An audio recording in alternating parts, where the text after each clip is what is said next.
اعوذ باللہ من الشیطان الرجیم بسم اللہ الرحمن الرحیم نحمد و نصلی علی رسولہ الکریم اما بعد فاعوذ باللہ من الشیطان الرجیم بسم اللہ الرحمن الرحیم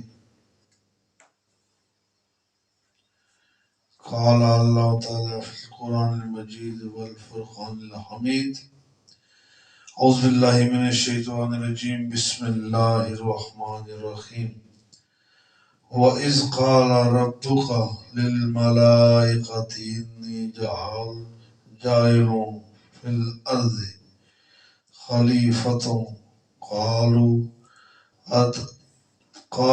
أَتَجْعَلُ فِيهَا مَن يُفْسِدُ فِيهَا وَيَسْفِكُ الدِّمَاءَ وَنَحْنُ نُسَبِّحُ بِحَمْدِكَ وَنُقَدِّسُ لَكَ قَالَ إِنِّي أَعْلَمُ مَا لَا تَعْلَمُونَ إِنَّ اللَّهَ وَمَلَائِكَتَهُ يُصَلُّونَ عَلَى النَّبِيِّ يَا أَيُّهَا الَّذِينَ آمَنُوا صَلُّوا عَلَيْهِ وَسَلِّمُوا تَسْلِيمًا وَأَعْوَذِ بِأَنَّ الصَّلَاةَ وَالسَّلَامُ عَلَيْكَ يَا سيدي يا حبيب الله.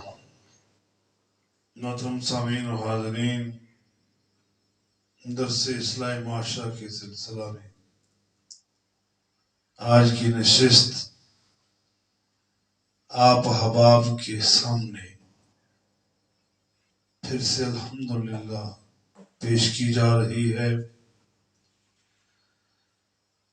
معزز سامعین و حاضرین، انسان کی زندگی کا ایک نصب العین رہا ہے شروع دن سے کہ یہ ہر اس چیز کے بارے میں آگاہی کا خواہش مند ہے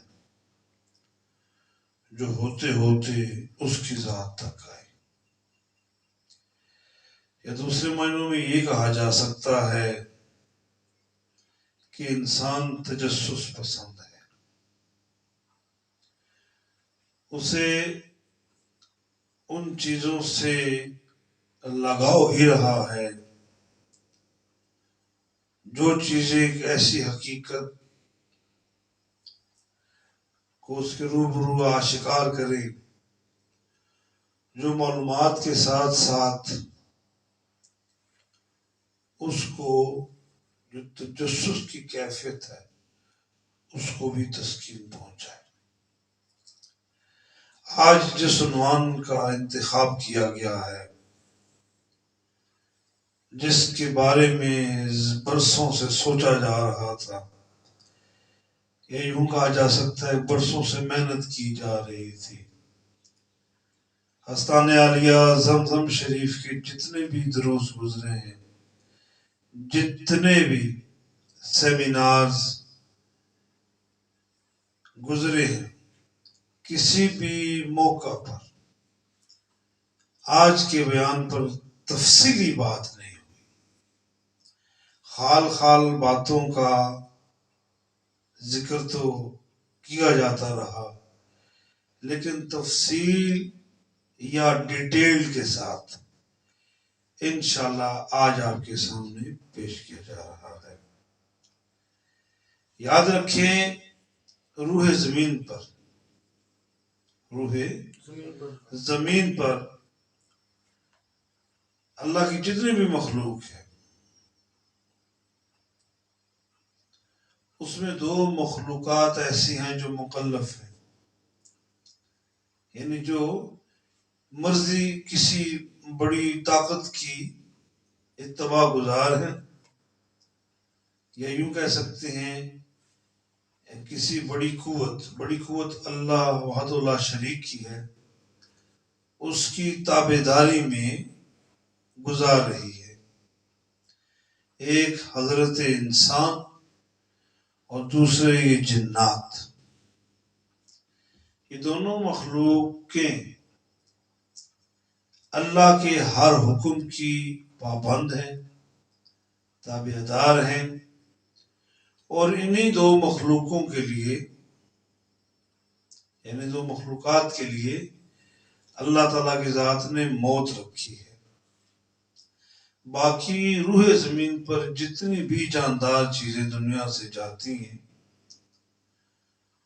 ان تمام کے اندر جان ہے لیکن زندگی نہیں ہے۔ جان ہے ان میں لیکن زندگی نہیں ہے۔ زندگی صرف حضرت انسان اور جنات کو اللہ تعالیٰ کی ذات نے عطا کی ہے۔ اب جان میں اور زندگی میں فرق کیا ہے؟ یاد رکھیں زندگی بھی جان ہی ہے، زندگی بھی جان ہی ہے، لیکن تھوڑی سی سمجھنے کی ضرورت ہے۔ یہ جو لفظ زندگی ہے نا، یہ مکلفیت کے اعتبار سے ہے کہ ایسی زندگی، ایسی جان جس کے بارے میں پوچھا جائے گا، جس پر نگرانی ہو رہی ہے، جس پر نگرانی ہو رہی ہے۔ روح زمین کی جتنی بھی جاندار چیزیں جب اپنی جان سے جاتی ہیں تو وہ نوسما کے مرحلے سے گزرتی ہیں۔ نوسما بھی جان ہے، نوسما جان ہے۔ مختلف لہجوں میں نوسما بھی ہے، نسوما بھی ہے۔ تو یہ جو حضرت انسان کے اندر یہ جو جان ہے اسے زندگی کہتے ہیں، اور یہ مکلف ہے، یعنی پابند ہے کسی کی، یہ اپنی مرضی نہیں کر سکتی۔ اس کے لیے جنت اور دوزخ کا تصور قائم ہے۔ جس طرح حضرت انسان پر جنت دوزخ کا تصور قائم ہے، اسی طرح جنات پر بھی جنت اور دوزخ کا تصور قائم ہے۔ آپ احباب کے سامنے میں نے سورہ بقرہ کی آیت نمبر 30 کی تلاوت کی۔ انتہائی توجہ کے ساتھ آپ بیٹھیں۔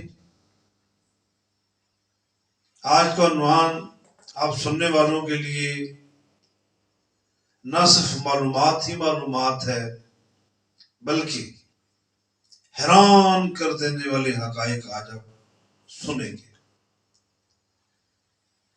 قرآن پاک اللہ کی بھیجی ہوئی کتاب ہمارے آقا علیہ الصلوۃ والسلام صلی اللہ علیہ وآلہ وسلم کی ذات اقدس پر نازل ہوئی۔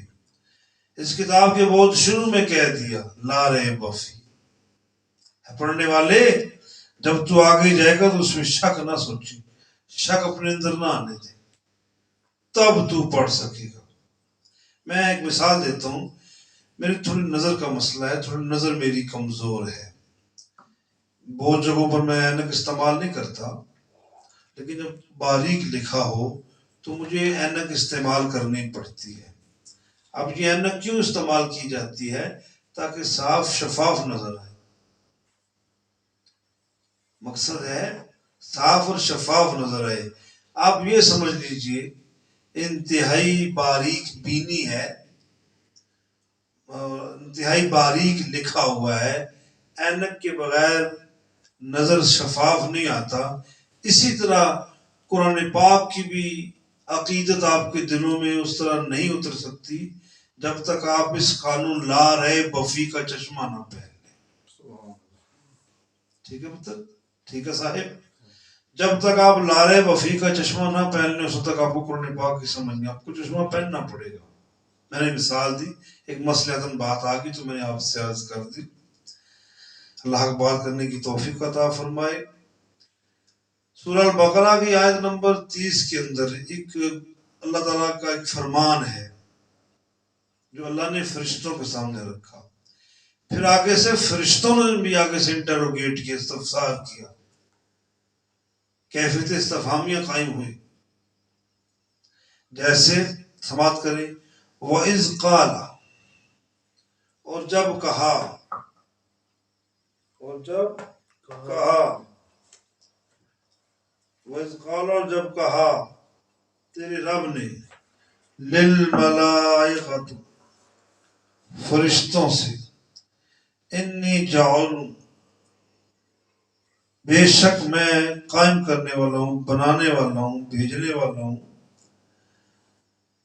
ملائکہ فرشتوں کے آگے کہا میں بھیجنے والا ہوں ایک فرشتہ، فی الارض، زمین کے اندر، خلیفۃ، ایک نائب بنے، خلیفہ بھیجنے والوں توجہ کے ساتھ یہ بات سمجھیں، توجہ کے ساتھ، بہت توجہ کے ساتھ. قالوا، انہوں نے کہا اتعجلوا، کیا تو بنائے گا اسے فیہ، اس میں سے، یفسدو، فسادی ہے، فیہا، اس میں، یسفی قادما، اور بہائے گا خون، ونحن، اور ہیں جو، نسبہ، بحمد و نقدس، ہم ہیں جو تیری تعریف بیان کرنے والے پاکی کے ساتھ. قالا، کہا، کس نے کہا؟ اللہ نے کہا، انی علم ما لا تعلمون، خبردار جو میں جانتا ہوں وہ تم نہیں جانتے. درود پاک پڑھ لیجیے.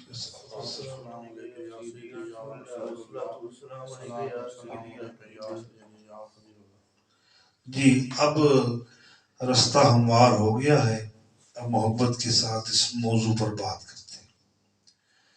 پھر دوبارہ پڑھ لیجیے.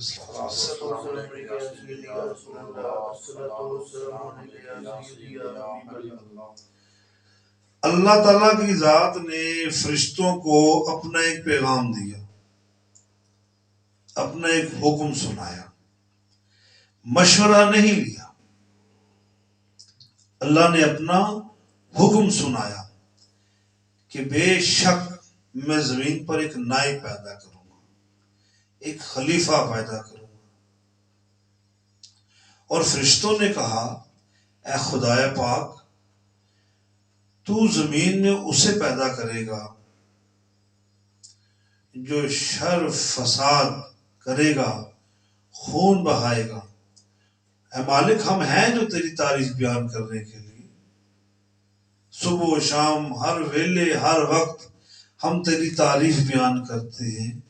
تو مولا، وہ زمین میں آئے گا، خون بہائے گا، قتل و غارت کرے گا. تو پھر اللہ نے ایک جلالی رویہ اختیار کیا. اللہ نے ایک جلالی کیفیت کا اظہار فرمایا کہ خبردار، رک جاؤ، جو میں خدا جانتا ہوں تم نہیں جانتے. ابھی ہم بارہا پڑھ چکے ہیں، پڑھتے جا رہے ہیں اور پڑھتے ہی رہیں گے. آئیں ذرا آج محبت اور معرفت کے ان موتیوں کو چنتے ہیں. یہ حقیقت میں ہے کیا؟ تمام علم اللہ کے پاس ہے. اللہ جسے چاہے جتنا چاہے علم تفویض کرتا ہے، عطا کرتا ہے. کوئی بھی اپنے قوت بازو سے، اپنی قوت شاقہ سے، یا قوت زیادہ سے، یا مشقت زیادہ سے اس چیز کو حاصل نہیں کر سکتا. جب حاصل نہیں کر سکتا تو پھر فرشتوں نے اتنی بڑی بات بول دی اللہ سے کہ مالک، کیا زمین میں تو اسے بنائے گا جو شر فساد بپا کرے گا اور خون بہائے گا. اب سوال یہ پیدا ہوتا ہے کہ ابھی تو آدم علیہ السلام کا وجود پاک حالت حیات میں آیا ہی نہیں، تو فرشتوں کو کیسے پتہ چل گیا؟ سوال ہے نا، فرشتوں کو کیسے پتہ چل گیا؟ میں ایک مثال دیتا ہوں. اب الحمدللہ ثم الحمدللہ ثم الحمدللہ، اللہ کا لاکھ لاکھ کرم ہے،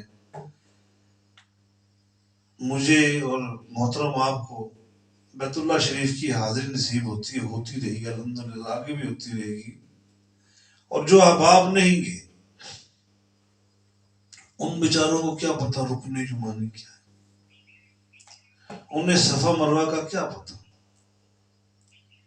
انہیں اس کنویں کے نشان کا کیا پتا جو مسجد نبوی میں آج بھی بلیک کالی ٹائلوں سے سرکل کیا گیا. دری کو اٹھائیں تو نیچے وہ نشان موجود ہے جس کنویں سے حضور اپنی بکریوں کو پانی پلایا کرتے تھے. اب اس پہ اگر آپ بولنا شروع کر دیں جو گئے ہیں وہاں پر، وہ تو وضاحت کر لیں گے، لیکن جو گئے ہی نہیں، اللہ سب کو لے کے جائے، بولے آمین، تو وہ بیچارے کیا وضاحت کریں گے؟ باب الاسلام کی وضاحت کیا کریں گے؟ مذہب رحمت کی کیا وہ وضاحت کریں گے؟ نہیں کر سکتے نا، وہ نہیں کر سکتے۔ تو بات کرنے کا مقصد یہ ہے کہ جو گئی نہیں تو وہ سرزمین پاک کی ان چیزوں یا ان تاریخی پہلوؤں کو نہیں جانتے۔ بہت نے کتابوں میں پڑھا ہوگا، لیکن کتابوں میں پڑھا اور آنکھوں سے دیکھا بڑا فرق ہوتا ہے۔ اب فرشتوں نے کیسے یہ بات کہہ دی کہ وہ شر فساد پھیلائیں گے، وہ قتل و غارت مچائیں گے؟ فرشتوں نے ایسے کیسے سوچ لیا؟ ایک چیز ابھی بنی ہی نہیں، ایک چیز ابھی بنی ہی نہیں، تو انہوں نے کیسے کہہ دیا؟ ایک مثال اور سماعت فرمائیں۔ اب یہ جو 23 مارچ والی پریڈ ہوتی ہے یوم پاکستان پر، یہ جو پریڈ کی جاتی ہے، جو احباب اسلام آباد جاتے ہیں انہوں نے اپنی آنکھوں سے پریڈ دیکھی، وہ تو سمجھتے ہیں کہ صدر مملکت اور وزیر اعظم پاکستان کس صورتحال سے، کس کیفیت سے اس پنڈال میں تشریف لائے۔ اب وہی چیز بندہ بیٹھ کے ٹیلی ویژن پہ دیکھ رہا ہے، اب وہ اس طرح نہیں دیکھ پا رہا جو قریب سے ظاہری آنکھ سے بندہ دیکھ رہا ہے۔ ایسا ہی ہے۔ اور آج کا سوشل میڈیا کا دور ہے، سوشل میڈیا کا دور ہے میرے صاحبوں، تو ویڈیوز بنتی ہیں، جیسے ابھی آپ نے بھی کیمراز لگائے ہوئے ہیں، یہ بن رہا ہے ایک ریکارڈ، تو ویڈیوز بن رہی ہے، تو جو لوگ وہاں پریڈ پر موجود ہیں انہوں نے سب کچھ اپنی آنکھوں سے دیکھا، اور وہی چیز کیمرے کی آنکھ نے محفوظ کر لی۔ اب جب وہ کیمرے کی آنکھ نے وہ چیز محفوظ کر لی، تو اس چیز کو جب گھر کے لوگوں کے سامنے لگایا جائے گا، تو جس نے وہ مووی بنائی یا جس نے وہ ریکارڈنگ کی، اسے پتہ ہے نا کیمرے کے اندر اب یہ صدر مملکت چل کے ایسے آئیں گے، وزیر اعظم پاکستان ایسے آئیں گے، اور اس رنگ کی گاڑی پہلے آئے گی، اس میں اتنے فوجی ہوں گے، اور یہ میزائل اس کا یہ نام ہے، اس کا کلر یہ ہوگا، اور اس سمت میں یہ گملے پڑے ہوئے ہیں۔ وہ تو ویڈیوز میں دکھا رہا ہے ان کو، لیکن ساتھ ساتھ بتا رہا ہے کہ اب یہ ہوگا، اب یہ ہوگا، اب فلاں پریڈ، فلاں ہماری پاکستانی فوج آئے گی، اب فلاں آئے گی، فلاں آئے گی۔ اب وہ یہ اس لیے بتا رہا ہے کیونکہ وہاں موقع پر موجود تھا، اور اس نے باقاعدہ اس چیز کو موبائل یا کیمرے کے اندر ڈب کر لیا، ریکارڈ کر لیا، تو وہ بتا سکتا ہے۔ اب یہ وہ شخص جو وہاں گیا بھی نہیں، جب یہ ویڈیو وہ دیکھے گا تو بتانے والا جب بتائے گا تو سننے والا سمجھ جائے گا نا کہ یہ وہاں موجود تھا، ایزی ہوگا۔ اب فرشتوں نے کیسے سوچ لیا کہ انسان قتل و غارت کرے گا، انسان خون ریزی کرے گا؟ تو جب ہم تاریخ کو پڑھتے ہیں، روایات کو پڑھتے ہیں، تو علامہ ابن کثیر الہدایہ والنہایہ میں لکھتے ہیں کہ فرشتوں نے یہ بات اس لیے کی کہ ہزاروں سال پہلے انسان سے اور جنات سے، ہزاروں سال پہلے ہن اور بن دو اقوام آباد تھے۔ جی بات سمجھ رہے ہیں نا، کہ فرشتوں نے ہن اور بن کی طرز زندگی سے یہ امیجن کر لیا تھا، یہ اندازہ کر لیا تھا، یہ سوچ لیا تھا کہ جس طرح ہن اور بن دو اقوام گزری ہیں، شاید یہ اللہ جو بنا رہا ہے مخلوق، کیونکہ ساری مخلوق تو اللہ ہی بناتا ہے، کیا پتا یہ بھی ان کی طرح قتل و غارت کریں اور خون ریزی کریں۔ فرشتوں کی یہ بات تھی، فرشتوں کا یہ نظریہ تھا، تو پھر اللہ نے جملہ جلال سے ان کو چپ کروا دیا۔ اگر جنہوں نے کہا تھا کہ ہم اتنی تعداد میں مولد تیری تعریف بیان کرنے والے ہیں، تیرا ذکر کرنے والے ہیں، تیری عبادت کرنے والے ہیں.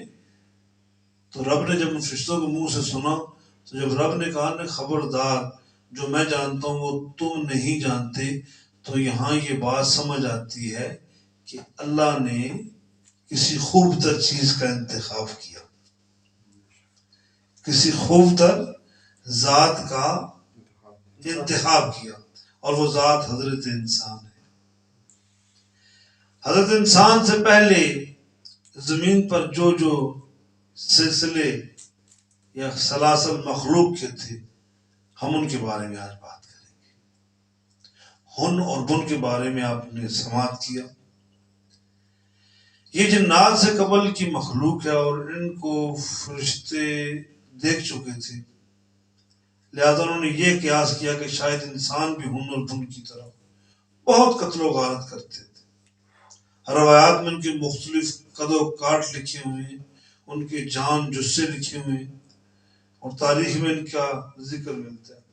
بقول عبداللہ بن عمر نے بھی نقل فرمایا ہے کہ انہوں نے بہت قتل و غارت کیا، بہت خون خرابہ کیا. ہن اور بن یہ قوم تھی. تو پھر 2000 سال بعد جنات کا وجود تخلیق ہوا. 2000 سال بعد پھر اللہ تعالیٰ کی ذات نے جنات تخلیق فرمائی. اور آپ کو پتہ ہے کہ جنات کے جو پیغمبر ہیں وہ سلیمان علیہ السلام. حضرت سلیمان علیہ السلام بادشاہ بھی ہیں اور پیغمبر بھی ہیں. اور حضرت سلیمان علیہ السلام روایات میں جو بات ہم تک پہنچی ہم نے پڑھی ہے وہ یہ دیکھنے میں پڑھنے میں آئی ہے، جو پڑھا گیا وہ یہ ہے کہ داؤد علیہ السلام کی اولاد میں سے تھے حضرت سلیمان علیہ السلام. بات سمجھ آ رہی ہے؟ بہت دقیق مشکل تو نہیں بیٹا. بہت اصرار پر کافی احباب نے کہا جس موضوع پر بھی بات ہونی چاہیے، تو اللہ سمجھ کی توفیق عطا فرمائے. ہم آگے چلتے ہیں تو تاریخ میں ایک نام ملتا ہے حضرت سلیمان علیہ السلام کے زمانے کا، بلقیس. تخت بلقیس کے بارے میں آپ نے سب پڑھا ہے، سنا ہے کیسے آصف بن برقیہ نے وہ تخت لے کر آئے اور کیا پڑھا. میں اگر اس گلی میں چلا گیا تو پھر اسی گلی میں چلتا رہوں گا. بہت ساری باتیں ہیں، بہت ساری معلومات ہیں. جب آپ کے سامنے کوئی بات پیش کی جاتی ہے تو بہت بڑا ٹوکرا ہوتا ہے پھولوں کا. کیا بولا؟ بہت بڑا ٹوکرا ہوتا ہے صاحب وہ پھولوں کا. پھر اگر وہ سارے ہی پھول پیش کرنا شروع کر دیں تو پھر وقت کا جو دامن ہے نا اس میں یہ سارے پھول آ نہیں سکتے. لہذا چن چن کے کچھ پھول نکال کر ایک گلدستہ بنا کے آپ کی خدمت میں پیش کر دیا جاتا ہے. تو سلیمان علیہ السلام سے یہ روایت ملتی ہے کہ جنات جتنے بھی ہیں یہ سلیمان علیہ السلام کی امت میں سے. اور جس طرح فی زمانہ جنات نیک بھی ہیں اور بد بھی ہیں، اس زمانے میں بھی ایسا ہی تھا، نیک بھی تھے اور بد بھی تھے. اور یہ آسمانوں کی طرف بھی سفر کیا کرتے تھے اس وقت کثرت سے. بعد کے زمانوں میں یہ بہت کم سفر کرتے ہیں، بہت کم، نہ ہونے کے برابر. اور آپ لوگوں نے شاید دیکھا یا نہیں دیکھا، ہم نے تو بارہا دیکھا، کیونکہ آپ تو ماشاءاللہ اب جدت پسندی آ گئی ہے، گھر بن گئے ہیں، گھروں کے اندر سوتے ہیں، گرمی کا احساس ہی نہیں ہے، اے سی لگا لیا. ہم جو دیہاتی لوگ ہیں، دیہاتی لوگ ہم باہر سویا کرتے تھے صحن میں یا آنگن میں یا ویڑے میں، تو رات کو ستارے دیکھا کرتے تھے. تو ہمیں ستارہ ٹوٹتا ہوا نظر آیا کرتا تھا اور ہم اپنی بیبے سے پوچھا کرتے تھے یہ کیا ہے. تو پھر وہ اپنے علم کے مطابق ہمیں ایک کہانی کی شکل میں وہ بتایا کرتی تھی. پھر وہی ہماری مائیں، ہماری بیبے ہمیں جنات کی کہانیاں سناتی، ہمیں طرح طرح کی کہانیاں سناتی جو ہماری معصومیت کے پودے کو اور اچھے طریقے سے سنوارتی وہ چیز، اور یہ ہماری ذات کی نشوونما ہوتی۔ تو یہ جو ستارے ٹوٹتے ہیں نا، روایات میں لکھا ہوا ہے جب کوئی جنات آسمان کی طرف سفر کرتا ہے تو فرشتے لوہے کے گرزوں سے مارتے ہیں اسے اور بھگاتے ہیں اسے، جو ہم نے سنا پڑھا۔ اور بہت سارے جنات سدھر گئے لیکن زیادہ نہیں سدھرے۔ ہمیں روایات میں، تاریخ میں ایک نام ملتا ہے یوسف، یہ اللہ کے مقرب فرشتے تھے جو شریر جنوں کو سمجھانے کے لیے تشریف لائے۔ تو ان میں سے کچھ نے، جنات نے، کچھ نے اپنی جو حرزہ رسائی تھی، جو ان کی وہ شیطانیاں تھیں، وہ روک دی، اتباع گزار ہو گئے۔ لیکن پھر بعد میں وقت وہ بھی آیا کہ انہوں نے یوسف نامی فرشتے کی بات سے انکار کر دیا جو نگران تھے۔ پھر اللہ نے فرشتوں کا ایک گروہ بھیجا جنہوں نے ان جنات کو، کچھ کو جزیروں میں قید کیا، کچھ کو پہاڑوں میں قید کیا، کچھ کو جنگلوں کے بڑے بڑے درختوں کے پیندے میں، باٹم میں، جڑوں میں انہیں مقید کیا اور انہیں وہاں پر بند کر دیا۔ پہاڑوں میں قید ہوئے، اب آسمانوں کی طرف ان کا سفر نہ ہونے کے برابر ہے جی۔ اور پھر یہ سلسلہ آج آپ کے سامنے ہے کہ لوگ اس چیز کا اعتبار نہیں کرتے، لوگ اس چیز کا اعتبار نہیں کرتے۔ میں یہ نہیں کہہ رہا کہ آپ اس چیز کا اعتبار کریں، آپ صرف قرآن پاک کے علم کو تسلیم کریں، یہ بات الگ ہے، لیکن یہ ماننا پڑے گا یہ خدا کی مخلوق موجود ہے، ہر جگہ موجود ہے، اور ان کی تعداد بہت زیادہ ہے۔ آپ یوں سمجھ لیجئے کہ اگر آپ 25 لوگ ہیں یا 30 لوگ ہیں یا 500 لوگ ہیں یا 1000 لوگ، میں مثال دیتا ہوں، اگر آپ اس کمرے میں 1000 لوگ ہیں تو آپ 3 سے ملٹیپلائی کر لو، اتنے زیادہ ہیں یہ ویرانوں میں رہتے ہیں۔ وہ گھر جو 40 دن تک بند رہے، آنا جانا کچھ نہ ہو، یہ وہاں ڈیرا لگا لیتے، کچھ لوگ وہاں پر عبادت کرتے ہیں، ریاضت کرتے ہیں، اور کچھ شیطانی پر آ جاتے ہیں۔ پھر 1000 سال بعد کچھ اور مخلوق بھی وجود میں، ہن اور بن کی بات، جن کے مختلف روایات میں مختلف نام ہیں۔ ہم پڑھتے ہیں کچھ کی شکلیں ناقابل بیان ہیں، بندہ اگر بیان کرنا شروع کر دے تو بندہ بیان نہیں کر سکتا، لیکن جو چیزیں بیان میں آتی ہیں وہ یہ ہیں کہ ان کے 2 منہ ہوتے ہیں، ایسی مخلوق بھی گزری ہے، اور یہ مخلوق جنات میں بھی آج بھی موجود ہے۔ کیا 2 منہ ہوتے ہیں؟ کچھ پرندوں کی طرح ہوتے ہیں لیکن منہ شیروں کی طرح ہوتے ہیں۔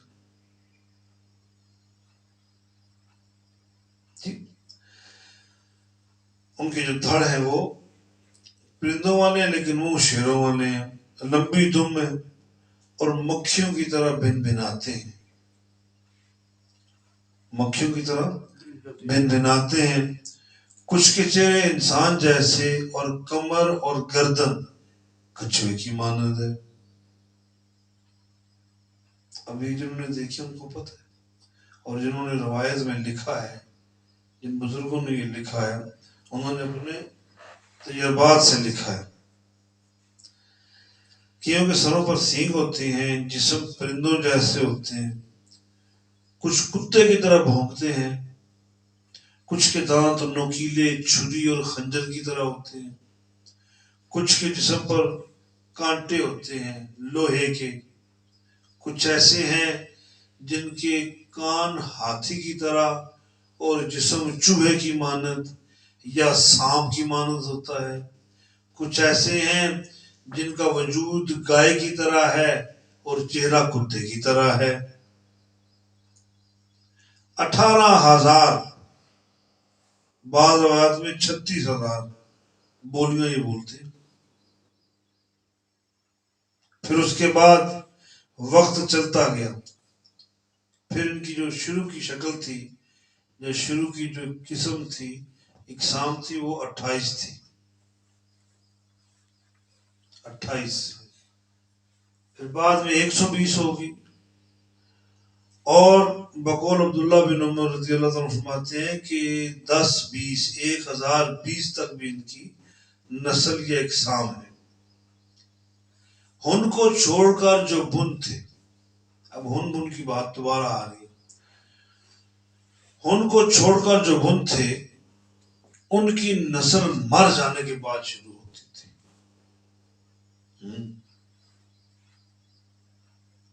ان کی نسل یا آبادی مرنے کے بعد وجود میں آیا کرتی تھی۔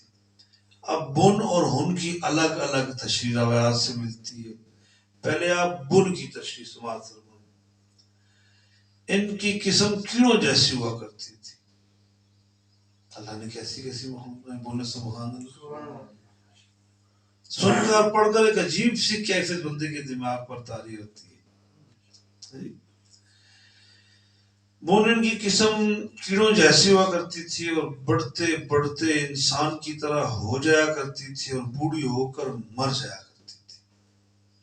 مرنے کے بعد جسم کے ذروں سے مخلوق پیدا ہوا کرتی تھی، جو جسم کے باقیات ہیں، یہ جسم کے جو ریزہ ہیں، ان کے بارے میں ہم پڑھتے ہیں کہ یہ گیلی مٹی، گیلی یعنی کیچڑ، کیچڑ اور درختوں کی چھال، کالی چھال جیسے کیکر ہوتا ہے، ایسی چھال سے یہ پیدا ہو کرتی تھی۔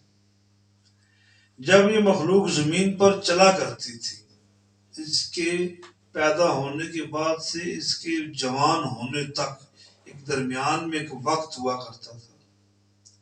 جب یہ وقت وہ پورا کر لیا کرتی تھی تو جب یہ ہن زمین پر چلا کرتے تھے تو جہاں پر یہ قدم رکھتے تھے، جہاں پر یہ پاؤں رکھتے تھے، اب جب پاؤں اٹھاتے تھے، اب کتنے بڑے بڑے پاؤں ہوں گے یہ تو اللہ ہی بہتر جانتا ہے، جب یہ پاؤں اٹھایا کرتے تھے تو ان کے پاؤں کے نیچے جتنی مٹی آئی ہوتی تھی وہ سب کی سب ان کی اولاد بن جایا کرتی تھی، یہی مخلوق پیدا ہو جایا کرتی تھی۔ اور پھر ہم پڑھتے ہیں ہاجوج ماجوج کا زمانہ، جس کے بارے میں روایات میں جو بات ملتی ہے، آدم علیہ السلام کے ایک بیٹے تھے بریافت یا بریافت، کیا جی؟ بریافت یا بریافت، یہ حجوج ماجوج انسانوں کی طرح ہیں، یہ ان کی قوم سے، ان کی اولاد یا ان کی نسل سے۔ حجوج ماجوج جس کے بارے میں لکھا ہے وہ آج بھی موجود ہے، کوئی دیوار ہے، اس طرح کے روایات باتیں ملتی ہیں۔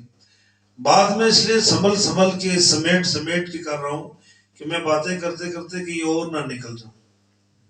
میں جو آج کا جو موضوع ہے جنات کے متعلق جو قرآن و حدیث میں بیان کیا گیا، میں اس پہ بات کر رہا ہوں۔ جنات کی دنیا ایک حقیقت ہے، اس حقیقت کو ماننا چاہیے، تسلیم کرنا چاہیے۔ اگر خدا کی اتنی مخلوق کے بارے میں آپ کا ایمان ہے، خدا کی یہ بھی مخلوق ہو سکتی ہے، یہ بھی ہے، یہ بھی ہے، تو جنات بھی تو اللہ کی مخلوق ہے۔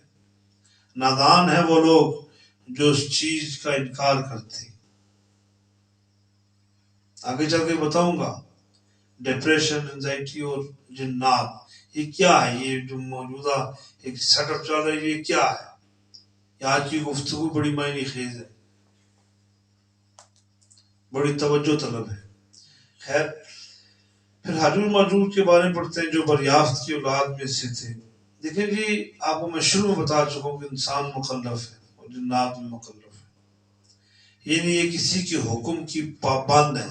ان کا یہ ایمان کامل ہے کہ ہم پر کوئی بڑی طاقت نگران ہے، کوئی بڑی قوت ہم پر نگران ہے جو ہماری نگرانی کر رہی ہے. ہم اس کی مرضی سے باہر نہیں نکل سکتے، ہم اس کے حکم کے بغیر نہیں چل سکتے. وہ جیسے چاہتا ہے ویسے چلاتا ہے، وہ جیسے چاہتا ہے ویسے چلاتا ہے. جسے چاہے زندگی دے دے، جسے چاہے موت دے دے، جس کو جس طرز عمل کی زندگی میں رکھنا چاہے وہ مالک رکھتا ہے، وہ مالک رکھتا ہے. تو پھر مکلفیت کے بارے میں آپ نے سمجھ لیا کہ جنات اور انسان یہ اللہ کے حکم کی تابعدار ہیں. پھر ہنر بن کے بعد باقاعدہ طور پر جنات کا وجود مکمل طور پر تخلیق ہوا، مکمل ترتیب ہوا، تخلیق ہوا. پھر ہم آگے چلتے ہیں کہ فرشتوں کا یہی خیال تھا جی. فرشتوں نے وہ زمانہ دیکھا تھا نا، فرشتوں نے وہ زمانہ دیکھا تھا نا، اس لیے انہوں نے حضرت انسان کے متعلق یہ قیاس کیا. اب حضرت انسان جب بنا تو پھر اللہ کی شان دیکھی کیسے آگے چل کر میں وضاحت کرتا ہوں. اسلام اور قرآن کو اگر بامی ملایا جائے تو یاد رکھیں اسلام سردار ہے، اسلام سردار ہے اور سائنس اسلام کی نوکر ہے، جھاڑو کش ہے اسلام کی. لاطینی زبان کا لفظ ہے، پڑھتے ہیں آپ چھوٹی کلاس میں، لاطینی زبان کا لفظ ہے، اس کے معنی ہے جاننا، پہچاننا، آگاہی حاصل کرنا. اب یہ تو بات سمجھ آ گئی کہ ان چیزوں کا وجود ہے، ان کی ذات ہے، یہ موجود ہے. ان کی تخلیق کے بارے میں بندہ حیران اور پریشان ہے، اور بہت سارے لوگ نادان لوگ، بہت سارے نادان لوگ اس چیز کا صاف انکار کر دیتے اور خود اپنے منہ سے نالائق ہونے کا اظہار کرتے. کہ بندہ کو عالم دین، کوئی عالم سو، عالم حق کی بات نہیں کر رہا، اس چیز سے انکار کر دے تو آپ اس کی شکل دیکھو کہ اتنا پڑھا لکھا جاہل میرے سامنے بات کر رہا. انسان اپنے اوپر غور کیوں نہیں کرتا؟ اللہ تعالیٰ کی ذات فرماتی ہے نا کہ اے انسان میں نے تجھے پیدا کیا ناپاک پانی کے قطروں سے، تیرے باپ کے جسم کے قطروں سے میں نے قطرہ لیا، اور تیری ماں کی پسلیوں سے، تیری ماں کی پسلیوں سے ایک قطرہ لیا، اور دونوں قطروں کو باہم ملا کر اے انسان تجھے تخلیق کر دیا، تجھے پیدا کر دیا، تجھے وجود دے دیا. انسان اس بارے میں تو سمجھتا ہے، سنتا ہے، پڑھتا ہے، ریسرچ کرتا ہے کہ ماں کی پسلیوں سے نکلا ہوا ایک پانی کا قطرہ اور باپ کی سرب سے نکلا ہوا پانی کا ایک قطرہ جب دونوں باہیں ملتے ہیں تو حضرت انسان وجود میں آ جاتا ہے. لیکن جب یہ بات انسان مانتا ہے تو یہ حقیقت بھی مان لے کہ جنات کے بارے میں جو لوگ کہتے ہیں جی کہ میں نہیں مانتا، وہ نادان ہے، بے وقوف ہے، جاہل ہے، خناس ہے، اور پتہ نہیں اور کیا کیا ہے جو جہلوں کے بارے میں جملے بولے جاتے. تو موضوع یہ نہیں ہے کہ میں یہاں بیٹھ کے آپ کے سامنے خطاب کر رہا ہوں اور میں نے کوئی بات آپ سے منوانی ہے، قطعاً ایسا نہیں. میں آپ کے سامنے درس قرآن کر رہا، کسی چیز پر کوئی امپلیمنٹیشن نہیں دے رہا، آپ کو فورس نہیں کر رہا، بلکہ میں تو ایک ٹرانسپیرنٹی بیان کر رہا ہوں آپ کے سامنے. اسلام کی، قرآن کی ٹرانسپیرنٹی، ایک شفافیت پیش کر رہا ہوں آپ کے سامنے کہ آپ اس ٹرانسپیرنٹی کو دیکھیں. اور اس دیکھیں جب ایک شیشہ شفاف ہو تو اس میں دیکھا جا سکتا ہے. جیسے یہ چشمہ یہ ٹرانسپیرنٹ ہے، اس کے آر پار دیکھا جا سکتا ہے، اور شیشہ لگا لیں آر پر دیکھا نہیں جا سکتا. تو میں تو اس حساب سے قرآن پاک کا درس آپ کے سامنے پیش کر رہا ہوں، کسی بات کو ماننے پر مجبور نہیں کر رہا. خیر ہم آگے چلتے ہیں. تمہیں پتہ چلتا ہے کہ ویرانوں میں ان کے گھر ہیں، ان کا رہن سہن طرز زندگی بالکل ہماری طرح، جس طرح ہمارے بچے اسکول جاتے ہیں ان کے بچے بھی اسکول جاتے ہیں. جیسے ہم لوگ بازاروں میں جا کر خرید و فروخت کرتے ہیں، یہ بھی کرتے ہیں. ہاں یہ پیسے نہیں دیتے، ان کا ایک اپنا انداز ہے، ان کا ایک اپنا طریقہ کار ہے، پیسے خرچ نہیں کرتے، ان کا ایک اپنا سسٹم ہے. جس طرح ہم لوگ بڑے بڑے شادی ہالز میں جاتے ہیں یہ بھی جاتے ہیں، جس طرح ہم لوگ بیمار ہو کے مر جاتے ہیں یہ بھی مر جاتے ہیں، جس طرح ہمیں کوئی پریشانی لاحق ہوتی ہے ان کو بھی لاحق ہوتی ہے، جس طرح ہم بارشوں میں خوش ہوتے ہیں یہ بھی بارشوں میں خوش ہوتے ہیں. 36,000 تک یہ زبانیں بولتے ہیں. دربار میں ایسے کتنے واقعات ہیں؟ 36,000 کے لگ بھگ یہ زبانیں بولتے ہیں. یہ سب کچھ کر سکتے ہیں، اڑ سکتے ہیں، کیڑا بن سکتے ہیں، کتا بلی بن سکتے ہیں. پھر ہم جب پڑھتے ہیں تاریخ کو مزید آگے جاتے ہیں تو ہمیں ان جنات کی اقوام کا پتہ چلتا ہے جو ان کی قومیں ہیں، جو جنات کی اقوام ہیں، جو جنات کی قوم ہے، ہمیں اس بارے میں پتہ چلتا ہے. تو ہم سب سے پہلے جب پڑھتے ہیں تو ہمیں سب سے پہلے کرین یا کرن نامی جنات کا پتہ چلتا ہے، جس سے ہم ذات کہتے ہیں فارسی زبان میں، اور عربی زبان میں وسواس کہتے ہیں. یہ ہمزاد ہر بشر کے ساتھ جڑا ہوا ہے. ایک حدیث پاک سن لیجیے. رسول پاک صلی اللہ علیہ وآلہ وبارک وسلم سے سوال کیا صحابہ کرام نے، یا رسول اللہ صلی اللہ علیہ وآلہ وبارک وسلم وصلی علیہ فداک ابی و امی، کوئی محبت کی بات بتائیں، کوئی محبت کی بات بتائیں. حضور نے فرمایا کہ ہر پیدا ہونے والے کے ساتھ ایک وسواس یا ہمزاد پیدا ہوتا ہے. صحابہ کرام نے کہا حضور سب کے ساتھ پیدا ہوتا ہے؟ کہا سب کے ساتھ پیدا ہوتا ہے. کہا حضور سب کے ساتھ؟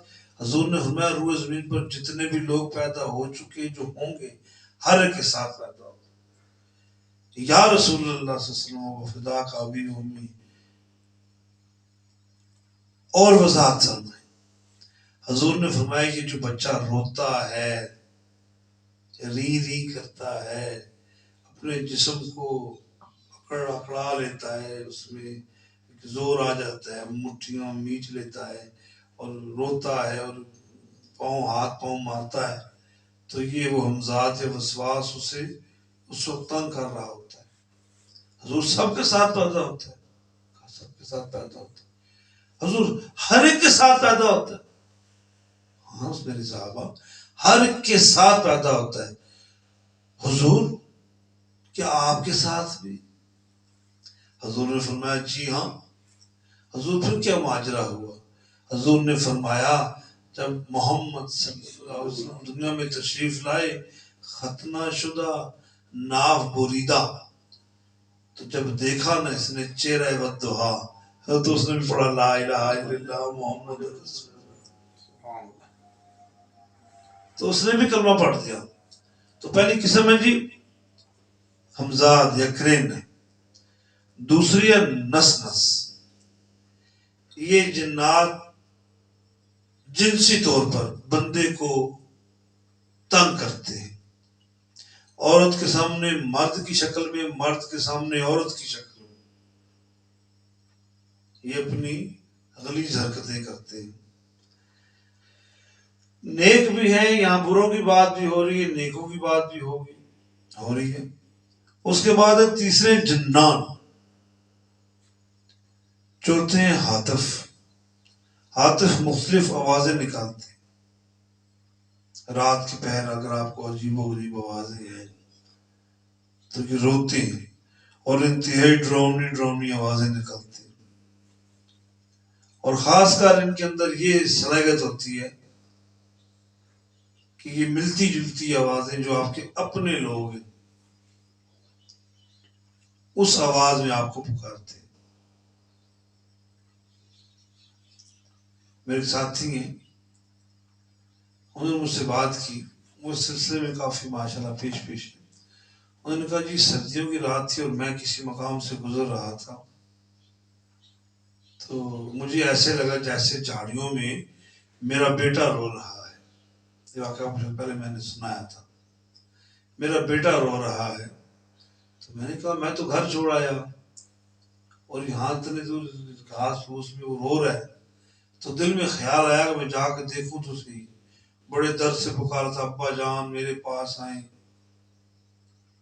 مجھے تکلیف ہے، آپ مجھے چھوڑ کے کیوں جا رہے ہیں، آپ کو میرا احساس نہیں ہے. میرا دل بڑا حیران پریشان ہوا، بھائی آواز میرے بچے کی ہے، لیکن وہ آواز میرے بچے کی نہیں تھی.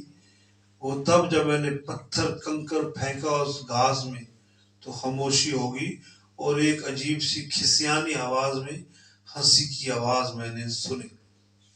حضور نے فرمایا کہ اکیلے سفر نہ کیا کرو، یہ تمہیں دبوچ لیتے ہیں، تمہیں دبوچ لیتے ہیں، تمہیں نقصان پہنچاتے ہیں. اور یہ جو جنات کی قسم ہے نا ہاتف، ان سے بہت کم لوگ ہی بچتے ہیں. یہ بندے کی جان نکال لیتی ہے، کلیجہ نوچ لیتی ہے. تو یہ کتے بلی کی شکل میں بھی سامنے آ جاتے ہیں. اس کے بعد جو آگے جنات میں ملتی ہے نام، اس کا نام ہے سالت. یہ سالت ہر شکل اختیار کر لیتی ہے، ہر طرح انسانوں کی شکل بھی اختیار کر لیتی ہے، لیکن اپنے پاؤں کے الٹے پن سے یہ پہچانے جاتے ہیں. اور بلی کتے کی شکل تو یہ عموماً بنا کر گلی کوچوں کی مٹر گشت کرتے ہیں. اور یہ انتہائی خطرناک اور انتہائی خناس قسم کی جنات ہے. اس کے بعد نمبر 6 پہ غول جنات ہے، غول. اور غول کے بعد شیطان آتا ہے، ابلیس، جس کا اصل نام عزازیل تھا. عبادت میں ریاضت میں بہت آگے تھا، لیکن ایک تکبر نے اسے برباد کر کے رکھ دیا. ایک تکبر کی وجہ سے یہ اپنے مرتبے سے گر گیا، اپنے مقام سے گر گیا اور خوار ہو گیا. ایک سجدہ تعظیمی کا اللہ نے حکم فرمایا، اس نے انکار کر دیا. اب شیطان کہ یہ سارے چیلے جتنے جنات شیطانی ہیں، پاک صاف جنات، ریاضت کرنے والی، عبادت کرنے والی، روزے بھی رکھتے ہیں جنات، مسلمان جنات. اور جنات میں بھی ولی ہوتے ہیں، جنات میں بھی فقیر ہوتے ہیں، مجذوب ہوتے ہیں. بالکل ان کو سمجھنے کے لیے آپ یہ سمجھ لیں، آپ اپنی زندگی کو ریزمبل کر لیں، ان کے ساتھ ملا لیں، تشبیہ کر لیجئے. جیسے آپ بیٹھے یہاں چیز پر یہ بھی بیٹھتے ہیں، جیسے آپ نے ٹوپی اور دستار پہنی ہوئی ہے یہ بھی پہنتے ہیں. ہاں یہ بات ہے، جدید ٹیکنالوجی سے ان کا کوئی تعلق نہیں. جدید ٹیکنالوجی سے کسی قسم، کیونکہ نہ تو انہیں جہاز کی ضرورت ہے اور نہ بحری جہاز کی، نہ ریل گاڑی کی، نہ گاڑی کی. تو چیز جو ہمارے ذہنوں میں آتی ہے، جو ہمارے ذہن میں خیال آتا ہے، جو آج کل ایک نظام بنا ہوا ہے، باقاعدہ ایک محکمہ بنا ہوا ہے جی، باقاعدہ ایک محکمہ بنا ہوا ہے جی، جنات نکالنے والا، جادو نکالنے والا. اب اس میں حقیقت کیا ہے؟ بات یاد رکھیں، ہر چیز کو، ہر بیماری کو اب جادو جنات سے نہ جوڑیں. جادو سے انکار نہیں ہے، جادو کرتے ہیں لوگ، فی زمانہ بھی کرتے ہیں، لیکن ایک بات یاد رکھیں، ہر بیماری کو، ہر پریشانی کو آپ جادو جنات سے نہ جوڑیں. بہت ساری باتوں کو چھوڑ کر ایک چھوٹی سی بات کرتا ہوں تاکہ ذہن کے اندر جو تذبذب ہے وہ ختم ہو جائے. ایک بندہ رات پوری سو نہیں سکتا سکون سے، اگر سوتا ہے اسے عجیب و غریب خواب آتے ہیں. سویرے اٹھ کے بتاتا ہے جی اتنے اتنے ڈراؤنے خواب میں نے دیکھے. تو یاد رکھیں 99% اس قسم کے ڈراؤنے خواب رات کو دیکھنے والا وہ شخص ہے 99 بھی کہہ سکتے ہیں جسے مرض نہیں ہے، اور 30% بھی کہہ سکتے ہیں جسے مرض ہے۔ آپ کا اگر خدا نہ خاصا پیٹ خراب ہو جائے، آپ کو بڑے ڈراؤنے خواب آئیں گے رات کو، آزما لیجیے، دیکھ لیجیے۔ آپ کا جب پیٹ ڈسٹرب ہوگا، آپ کا سٹومک میدا جب ڈسٹرب ہوگا، آپ نے اس میدے کے اندر زیادہ غذا ٹھونس دی، یا میدا خالی رہ گیا، یا پیٹ خراب ہو گیا، تو جس بندے کا پیٹ خراب ہوگا میرے پتروں میرے صاحبوں، رات کو اسے عجیب و غریب خواب آئیں گے۔ اب وہ اس چیز کو جنات سے جوڑتے چاہیے، بڑی اہم سی بات ہے، ٹھیک ہے جی۔ لیکن اس چیز سے انکار بھی نہیں کیا جا سکتا، روایات میں ملتا ہے۔ ہمارے دربار عالیہ زمزم شریف میں سے بہت سارے واقعات ہیں۔ خیر، اب فقیر اور عامل میں ذرا فرق سماعت فرما لیجیے۔ ایک ہوتا ہے عامل، ایک ہوتا ہے فقیر، دونوں میں فرق ہے۔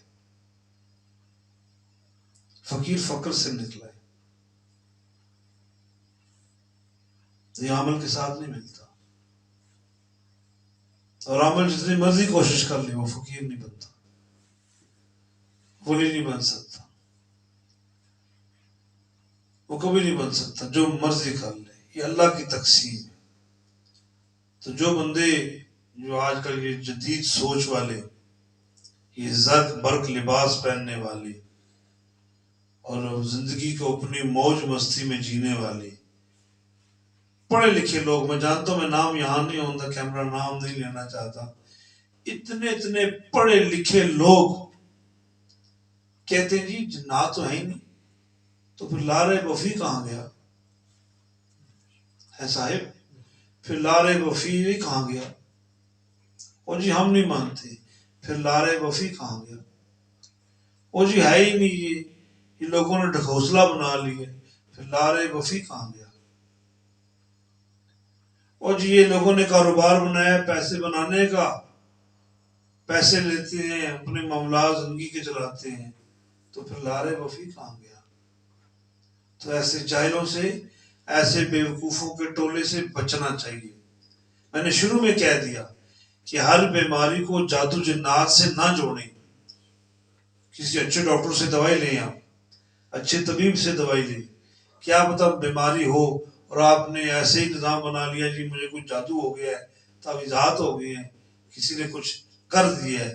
دیکھیں ایک گاڑی ہے نا، گاڑی بیٹا ہے صاحب، ایک گاڑی ہے 50 لاکھ کی ہے، 1 کروڑ کی ہے، اس گاڑی کا اگر میدا خراب ہوگا نا، یعنی اس کا جو ٹینک ہے نا پیٹرول والا، اگر وہ خراب ہوگا نا تو وہ گاڑی صحیح طریقے سے نہیں چلے گی۔ تو اس کا جب ٹینک ٹھیک ہوگا، پیٹرول پاس کرے گا، وہ گاڑی چلے گی، وہ گھراٹے لے گی، گاڑی بھاگے گی۔ لیکن جب اس کا ٹینک خراب ہوا تو آپ کیا کہتے ہیں، پیٹرول جب نہیں پہنچے گا تو وہ نہیں چلے گی۔ تو جب انسان کا معدہ ڈسٹرب ہوتا ہے تو ہماری 80% بیماریاں اسی معدے کی طرف وجہ سے ہوتی ہیں۔ جناب یہاں پر محکمے بن گئے، جادو نکالنے والے، تعویذ نکالنے والے، اور گھروں میں انتشار ڈال رہے، لوگوں کے گھروں میں جھگڑے ڈال رہے ہیں، بھائی بھائی کے خلاف ہے، بیٹا باپ کے خلاف ہے، ماں بیٹی کے خلاف ہے، بہنیں بہنوں کے خلاف ہیں، صرف اپنے 4 پیسوں کے لیے لوگوں کو ایسے ہی گمراہ کر رہے ہیں۔ میں سائیں الفقیر آپ کو یہ بات ذمہ داری سے کہتا ہوں کہ اگر اس طرح کا مسئلہ ہو تو آپ پہلے ڈاکٹر کے پاس جائیں۔ میں خود کہہ رہا ہوں جی، ہماسو فزیشن، میں خود بھی ڈاکٹر ہوں، آپ پہلے ڈاکٹر کے پاس جائیں، اس سے علاج کروائیں۔ اگر وہاں بات نہ بنے تو پھر آپ دوسری سمت اختیار کریں۔ اور ایک بات میں آپ کو اور بھی بتا دوں، میڈیکل میں جنات کا علاج نہیں ہے، توجہ ہے، میڈیکل میں جنات کا، بدروحوں کا علاج نہیں ہے، لیکن طریقت میں کینسر کا علاج بھی ہے، فقر میں ٹی بی کا بھی علاج ہے، ہر طرح کی بیماری کا علاج ہے اللہ کے پاک کلام میں، اب یہاں پر ایک دو کیٹیگری بن جاتی ہیں، ایک ہے نوری علم والے اور ایک ہے کالے علم والے. تو نوری علم کا انتخاب کریں، کالے علم میں مبتلا ہو کر اپنا ایمان بھی خراب نہ کریں اور اپنی آخرت بھی خراب نہ کریں اور دوسرے کو بھی گھسیٹ کے دوزخ کی طرف نہ لے کے جائیں. تو اب رسول پاک صلی اللہ علیہ وآلہ وآلہ وسلم نے فرمایا ہے کہ ان چیزوں کا مقابلہ کیسے ممکن ہے. آیت الکرسی کا کثرت سے ذکر ہوا ہے. ولا نوم، نہیں سوتا وہ ذات، وہ پاک ذات نہیں سوتی.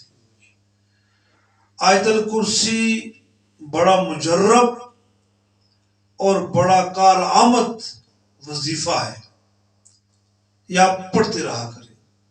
اور سب وظیفوں سے بڑا وظیفہ درود پاک ہے. تو ان چیزوں سے بچا کیسے جاتا ہے یہ پڑھتے. آیت الکرسی کا ورد اپنائیں، درود پاک پڑھیں، تلاوت قرآن پاک کریں، گھروں کو پاک صاف رکھیں. اللہ آپ کو بڑے بڑے گھر نصیب کرے. اپنے جب آپ گھر بنائیں تو گھر کے اندر ایک کمرہ مخصوص کر دیں مسجد کے لیے، کہ ہم نے یہاں بیٹھ کر نماز پڑھنی ہے، ہم نے یہاں پر تلاوت قرآن پاک کرنی ہے. 20 کمرے بنا دیے تو کس کام کے، اگر ان 20 کمروں میں 19واں کمرہ یا 20واں کمرہ مسجد نہیں ہے. چاہے نماز رکھ دیجئے، تسبیحات رکھ دیجئے، اندر بیٹھیں آپ تلاوت کریں. گھر کے اندر ایک کمرہ ایسا رکھیں اور اس کمرے کے توسل سے پورے گھر پر، پوری اولاد پر، پوری نسل پر اللہ کرم کرے گا. پاکی صفائی کا ستھرائی کا خیال رکھیں. ان چیزوں سے بچا جا سکتا ہے. اور چلتے پھرتے اٹھتے بیٹھتے درود پاک پڑھا کریں.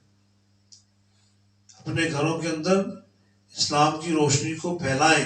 اگر آپ چاہتے ہیں کہ آپ کی نسلیں، آپ کی اولاد اسلام کے احکامات پر چلے تو آپ کو یہ رستہ اختیار کرنا پڑے گا. آپ کو اپنے گھر کے اندر ایک مسجد والا کمرہ بنانا پڑے گا. اتنے کمرے بنا دیے، اتنے بڑے بڑے کمرے بنا دیے، تو کیا اتنے بڑے گھر میں ایک چھوٹا سا مسجد کے لیے کمرہ نہیں بن سکتا؟ بن سکتا ہے، یقیناً بن سکتا ہے. تو پھر اپنے گھر کو، اپنے لوگوں کو، اپنے بچوں کو ایک ماحول دیں آپ، تاکہ اس ماحول میں رہ کر اسلام کے قریب ہو. تلاوت کریں. اور حدیث پاک پڑھ کے میں آپ سے اجازت چاہوں گا، میں بات کر کے چلا جاؤں گا. یہ باتیں آپ نے جتنی آج سنی، اللہ مل کی توفیق عطا فرمائے. کہ دیکھیں، یہ جو شیطان مردود ہے، جس نے سجدہ تعظیمی نہیں کیا تھا اور دھتکار دیا گیا. بخاری شریف متفقہ علیہ کے اندر ایک روایت ہے، وہ میں آپ کو سنانا چاہتا ہوں، کیونکہ آپ کی اس نشست میں سائیں روح فقیر امتی سرکار بھی موجود ہیں، اور ماشاءاللہ آپ بھی موجود ہیں، سکلین حیدر صاحب میں، اور ہمارے پرانے خاتم صوفی خالد خاک صاحب اور جملہ فقہ جتنے بھی یہاں تعداد موجود ہے اور جو سن رہے ہیں کیمرے کی اس طرف. آپ سب کو میں ایک بات انتہائی ذمہ داری کے ساتھ کہہ رہا ہوں، بلکہ چیلنج دے رہا ہوں کہ آپ لوگ اپنے آپ کو پاک صاف کر لیں، اللہ سے دوستی کر لیں، آقا علیہ السلام کے بتائے ہوئے رستے پر چلنا شروع کر دیں. اللہ آپ کو اپنا محبوب ولی بنا لے گا. اور یاد رکھو پتر، یاد رکھو صاحب، ولی بننے کے لیے بالوں کا چٹا ہونا ضروری نہیں ہے، دل کا چٹا ہونا ضروری ہے. حدیث پاک میں ہم نے پڑھا کہ ایک بہت بڑا وقت کا ولی تھا، ولایت کے درجوں پر فائز تھا. اور یہ بات کون سنا رہا ہے؟ آقا علیہ السلام صلی اللہ علیہ وآلہ وسلم. بولے صلی اللہ علیہ وآلہ وسلم.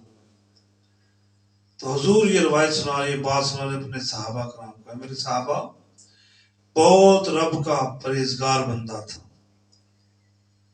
تو اس کو پرہیزگاری کی حالت میں دیکھ کر شیطان کو بڑی تکلیف ہوئی. شیطان اس کی تلاش میں نکلا.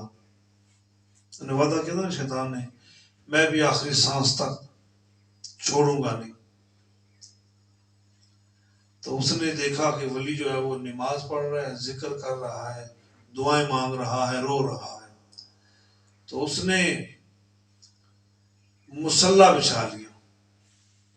اس نے مصلی بچھا لیا کہ میں بھی ولی کے برابری میں میں بھی پڑھوں گا. لیکن وہ ولی کو دیکھ کے نا اس کا دل کڑتا، کیونکہ وہ تو مکاری میں پڑھ رہا تھا، ولی تو اللہ کی محبت میں پڑھ رہا تھا.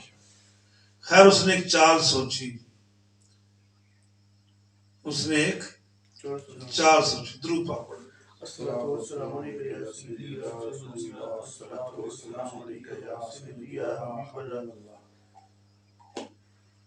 چال اس نے یہ سوچی کہ میں کیسے گمراہ کروں، کیسے رستے سے ہٹاؤں.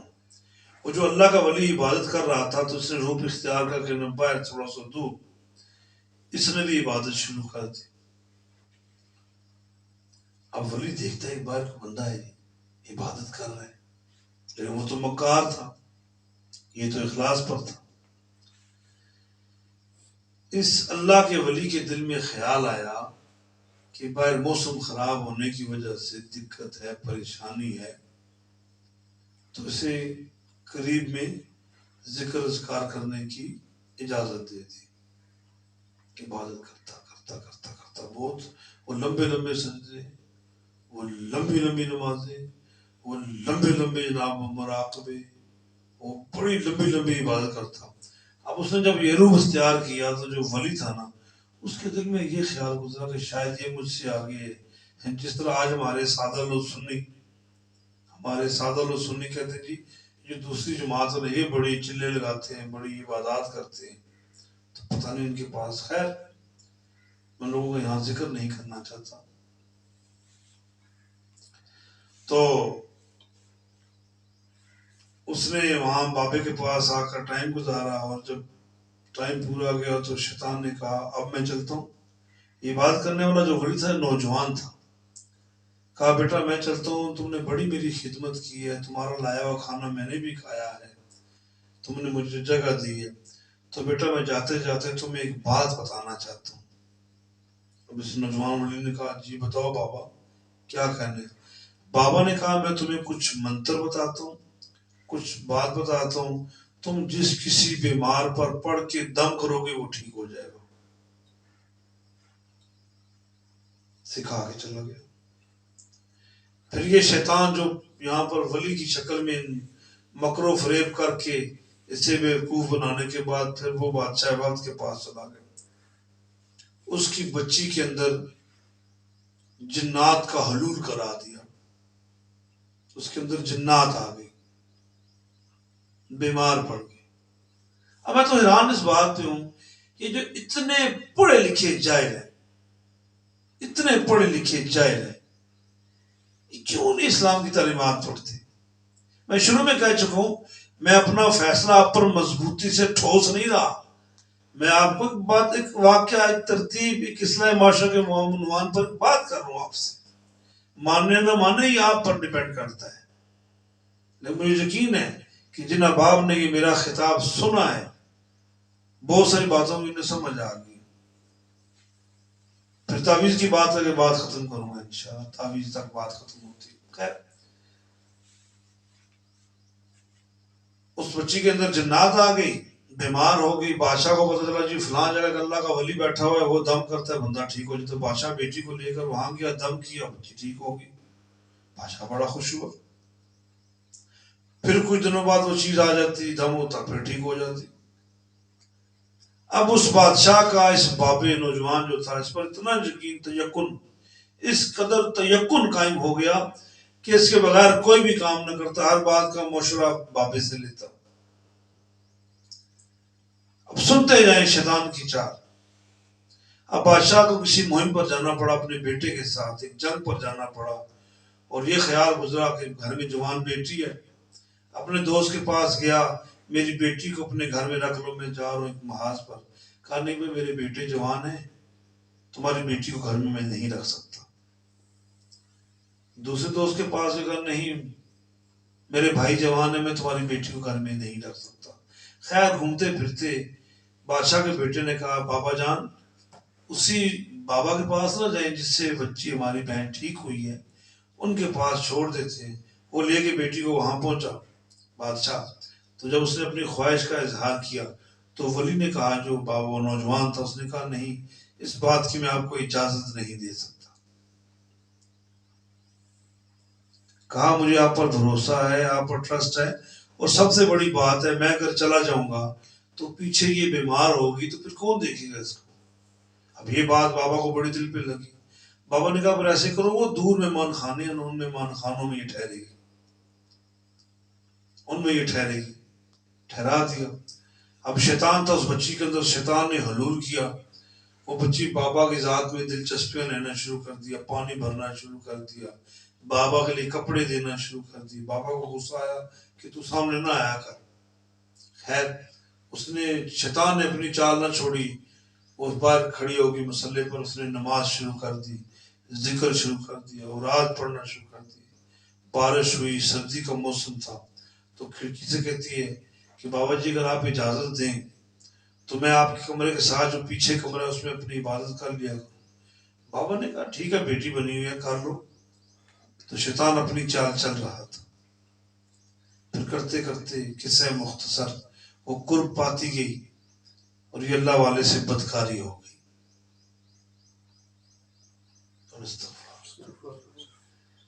بدکاری ہو گئی، عورت وہ بچی وہ لڑکی حاملہ ہو گئی. اب بابے کو یہ فکر لاحق ہو گئی کہ اگر کل اس سے کوئی بچہ پیدا ہو گیا تو میری بنی بنائی عزت خراب ہو جائے گی. شیطان کا تیر نشانے پہ لگ گیا. اب اس نے کیا کیا کہ اس لڑکی کو بلا پھسلا کر بلا کر قتل کیا اور اس کو اپنے آستانے یا گھر یا دربار یا درگاہ کے ساتھ جو جگہ تھی وہاں دفن کر دیا. اور جب بادشاہ اپنے بیٹے کے ساتھ بابا کے پاس آیا بیٹی کو لینے کے لیے تو یہ جو ولی تھا یہ بابا تھا، نے کہا وہ تو کسی کے ساتھ چلی گئی ہے. اب بادشاہ کی شرافت اور بابا سے معافی مانگ کے گھر چلا گیا، جی میں معافی چاہوں گا.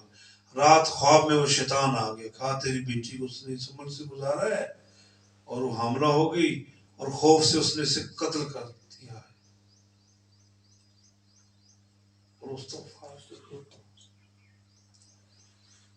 تو آپ جا کے تلاش کریں فلاں جگہ، میں بتاتا ہوں وہاں جا کے تلاش کریں، ٹکڑے آپ کو مل جائیں گے. واسطے کیا وہاں سے لاش برآمد ہوگی. بابا گرفتار ہو گیا، پھانسی کا حکم ہو گیا. پھانسی کا پھندا گلے میں ڈلنا قریب تھا کہ وہی شیطان اسی بابے کی شکل میں آ گیا. بیٹا کیا حال ہے، ٹھیک ہو؟ بابا تو آ گیا؟ تو ہاں بیٹا میں وہی بابا. کیا ہو گیا؟ بابا یہ ماجرا ہو گیا میرے ساتھ. بابا نے کہا بچنا چاہتا ہے؟ کہا بچاؤ مجھے، میری عزت داؤ پہ لگ گئی ہے، میرا سلسلہ تباہ ہو گیا.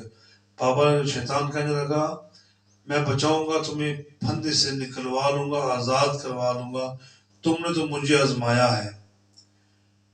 استغفر اللہ استغفر اللہ ثم استغفر اللہ. تم صرف یہ کہہ دو کہ میں مذہب اسلام سے بیزار ہو گیا ہوں، میں تمہیں آنن فانن بچا لوں گا. اس نے کہا میں ایسا کہوں تو کیا بچ جاؤں گا؟ بابا نے کہا تو کہہ کے تو دیکھ. شیطان جو تھا تو کہہ کے تو دیکھ. ادھر سے بادشاہ نے حکم دیا رسی کھینچنے کا، پھانسی دینے کا. رسی گلے میں آ گئی. سامنے شیطان نظر آیا اس ولی کو. شیطان نے اشارہ کیا بول بول بول. تو باتوں باتوں میں کہتے میں بولوں تو بچ جاؤں گا. کہا تو بول تو بچ جائے گا. تو اس بدبخت لعین نے کہا کہ میں مذہب اسلام سے معاذ اللہ معاذ اللہ استغفر اللہ معذور ہوں اور میں مایوس ہو گیا ہوں. اتنا کہنے کی دیر تھی جلاد نے کنڈا کھینچا، گردن ٹوٹی، موت واقع ہو گئی اور کفر پر موت واقع ہوگی. اور شیطان کہکے لگاتا وہاں سے بھاگ نکلا. حضور نے فرمایا اس واقعے کے بعد اے میرے صحابہ اپنے نفوس کو، اپنے نفسوں کو قابو میں رکھو. تو ہم نے دیکھا کہ شیطان ابلیس کس قدر انسان کا دشمن ہے. اور آخری بات، یہ میرے پاس سوال بھی آیا ہے کہ تعویذ کے بارے میں کیا کہتے ہیں، تعویذ کے بارے میں کچھ وضاحت کیجیے. تو بہت سارے لوگ پڑھے لکھے جاہل، کیا جی، پڑھے لکھے جاہل، یہ بات آن دا ریکارڈ ہے، اور اس کو شارٹ ویلیوز بنا کے بھی ڈالو، اس کو شارٹ ویلیوز بنا کے بھی ڈالو، آپ شارٹ سسٹمیٹیکلی سے ڈالو، پیش کرو لوگوں کے سامنے کہ تعویذ، بہت سارے لوگ کہتے ہیں شرک ہے، یہ گناہ ہے تعویذ ڈالنا، یہ بھی شیطان کے چیلے ہیں. آپ کو پتا ہے 2 پرندے ایسے ہیں کہ جن کو روشنی میں نظر نہیں آتا، ایک الو اور ایک چمگادڑ، انہیں نور نظر نہیں آتا، انہیں نور نظر نہیں آتا. یہ کہتے ہیں جی تعویذ حرام ہے، پیچھے بندہ وہ آیا کرتے نہیں جی ہم تو رکھتے نہیں، ہم تو نہیں، تو کفر ہے جی، یہ شرک ہے. میں نے کہا صدقے تیرے اور میرے بچے اور میرے صاحب، کسی نے تیری کتنی بھیانک طریقے سے ذہن سازی کی ہے. میرا موضوع آج کا نہیں ہے، میں تعویذ کے بارے میں بات کر کے بات ختم کرتا ہوں. تو یاد رکھیں تعویذ کی ایک شکل حرام ہے اور ایک شکل حلال ہے. توجہ ہے، تعویذ کی ایک شکل بولے، ایک شکل حلال ہے اور ایک حرام ہے. جو شکل تعویذ کی حلال ہے اسے تعویذ کہتے ہیں، اور جو تعویذ کی شکل حرام ہے اسے تمائم کہتے ہیں. کیا کہتے ہیں؟ تمائم یا تمم، تمائم یا تمم. اب کیا تعویذ کے اندر پاک کلام لکھ کر لٹکایا جانا شریعت سے ثابت ہے، گھول کے پینا ثابت ہے، جبکہ جو دوسری شکل ہے تمائم کی، اس کا استعمال کرنا کفر ہے، اس کا استعمال کرنا کفر ہے. پاس رکھنے سے عبادت ضائع ہو جاتی ہے، نیکیاں فاسد ہو جاتی ہیں. یہ بھی تعویذ کی ایک شکل ہے. میں ایک مثال دیتا ہوں آپ کو کہ ایک ریپر لے لیا، ایک پاؤچ لے لیا، کوئی تھیلی لے لی چھوٹی سی، دونوں تھیلیاں ایک شکل کی. ایک تھیلی کے اندر آپ نے زہر ڈال دیا، ایک تھیلی کے اندر آپ نے زہر ڈال دیا، دوسرے میں شکر ڈال دی، دونوں کا وزن بھی برابر کر دیا، اوپر سے دونوں بند ہیں، جس کپڑے میں بند ہے تو اس کپڑے کی شکل بھی ایک جیسی ہے. تو اب دونوں اگر ہاتھ میں آپ اٹھائیں تو آپ کو کیا پتا زہر کس میں اور شکر کس میں. تو یاد رکھیں مورتیاں جو ہندوؤں کے زمانے، مشرکین مکہ کے زمانے میں، لات، منات، العزیٰ، یہ 3-4 بڑے بڑے بت تھے. ان کے پاؤں سے مٹی کھرید کر، ان کے کانوں سے مٹی کھرید کر، ان کے بالوں سے مٹی کھرید کر، ان کی ٹانگوں پاؤں سے مٹی کھرید کر، پوڑیا بنا کر گلے میں ڈالنا، یہ کفر ہے، اسے تمائم کہتے ہیں. بات سمجھ آ گئی؟ اور اس کے برعکس اللہ کا پاک کلام لکھ کر پینا، پاس رکھنا، گلے میں لٹکانا، یہ جائز ہے، یہ حلال ہے. اور اس موضوع پر بات کرتے ہوئے تھوڑی سی بندے کو جھجک ہی آتی ہے کہ کیا پتا کہ سننے والے احباب کس طرح کے کس ذہن کی. میں پھر عرض کیے دیتا ہوں، یہ میں نے اپنا فیصلہ نہیں سنایا، اور میری بات سخن آخر نہیں ہے، میری بات سخن آخر نہیں ہے. ابھی زمانوں کے ساتھ ساتھ مختلف اوقات کار میں اس پہ گفت و شنید ہو رہی تھی، ہو رہی ہے اور ہوتی رہے گی. تو یہ تھا آج کا ہمارا درس. تمائم سے نفرت کرو اور تعویذ کو استعمال کرو. تعویذ استعمال کرو، پیو، لٹکاؤ، وہ باعث برکت ہے، اور تمائم سے بچو. اب فی زمانے میں لات، منات، العزیٰ تو نہیں رہے، لیکن کسی بھی لحاظ سے، کسی بھی انداز سے کوئی ایسا نام جو ہماری شریعت کے خلاف ہے، یا کوئی ایسا عمل جو ہماری شریعت کے خلاف ہے، اس کو لپیٹ کر گلے میں ڈالنا یہ شرعاً جائز نہیں ہے. تو یہ تھا آج کا ہمارا عنوان، جنات کی دنیا. کوشش کی ہے تاریخی پس منظر اور مختلف عنوانات کی جو کتابیں ہیں ان کے اندر سے جو معلومات ایک گلدستہ بنا کے آپ احباب کے سامنے پیش کیا. امید کرتا ہوں آپ کو کافی معلومات نصیب ہوئی ہوگی الحمدللہ. تو اللہ تعالیٰ ہمیں قرآن پاک سے پیار کرنے کی توفیق عطا فرمائے، اس کے نقش قدم پر چلنے کی توفیق عطا فرمائے. اللہ تعالیٰ ہم سب کا حامی و ناصر ہو. اللہ زندگی دے تو عزت والی اور موت دے تو توقیر والی. وما توفیق الا باللہ. واخر دعوانا الحمدللہ.